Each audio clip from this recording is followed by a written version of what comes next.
ఆడవారిలో కూడా నేర ప్రవృత్తి రోజురోజుకు పెరిగిపోతోంది. అనైతిక బంధాల మోజులో పడి కట్టుకున్న వాడిని, కడుపున పుట్టిన పిల్లలను సైతం అంతమొందిస్తున్నారు. నెల రోజుల క్రితమే ఉత్తరప్రదేశ్ లో 2 వేరువేరు ఘటనల్లో 2 మహిళలు లవర్ తో కలిసి వారి భర్తలను హత్య చేసిన సంఘటనలు చూశాం. తాజాగా ఈ కోవకు చెందిన దారుణం మరొకటి వెలుగు చూసింది. రీల్స్, యూట్యూబ్ వీడియోల కోసం ఓ వ్యక్తితో వివాహితకు ఏర్పడిన పరిచయం కాస్త ప్రేమగా మారింది. భర్తకు ఈ విషయం తెలియడంతో లవర్ సాయంతో అతన్ని హత్య చేసింది ఆ మహిళ.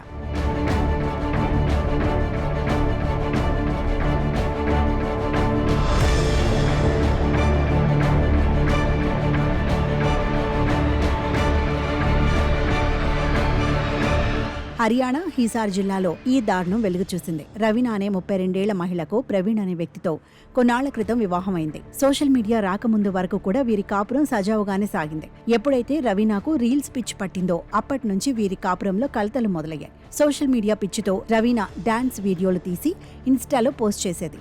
ఈ క్రమంలో ఆమెకు సురేష్ అనే వ్యక్తి పరిచయం అయ్యాడు. ఇద్దరు కలిసి హర్యానా ప్రేమ్ నగర్ ప్రాంతంలో షార్ట్ వీడియోలు షూట్ చేసేవారు. 1.5 ఏళ్ల నుంచి వీళ్ళు ఇలా వీడియోలు చేస్తున్నారు. ప్రవీణ్ అతడి కుటుంబ సభ్యులకు రవీనా చేసే పనులు నచ్చేవి కావు, అభ్యంతరం చెప్పేవారు. అయినా రవీనా తన తీరు మార్చుకోలేదు. ఈ విషయమై భార్యాభర్తలిద్దరి మధ్య చాలాసార్లు గొడవ కూడా జరిగింది. అయినా లాభం లేకపోయింది. రవీనా వీడియోలు చేస్తూ పోతూనే ఉంది. ఇక ఇన్స్టాలో ఆమెకు 34,000 మంది ఫాలోవర్లు కూడా ఉన్నారు. కొన్నాళ్ల తర్వాత యూట్యూబ్ లో వీడియోలు అప్లోడ్ చేయడం ప్రారంభించింది.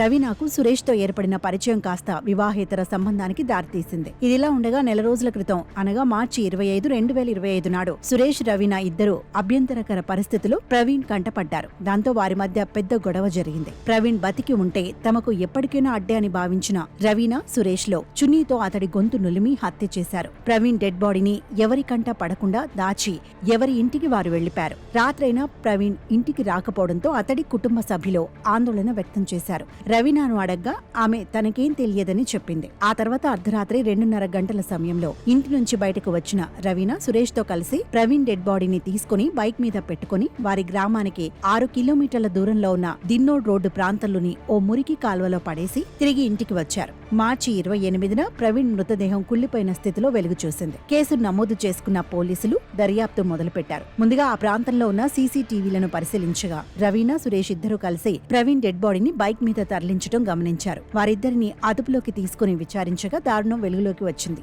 ప్రస్తుతం ఇద్దరు జైల్లో ఉన్నారు.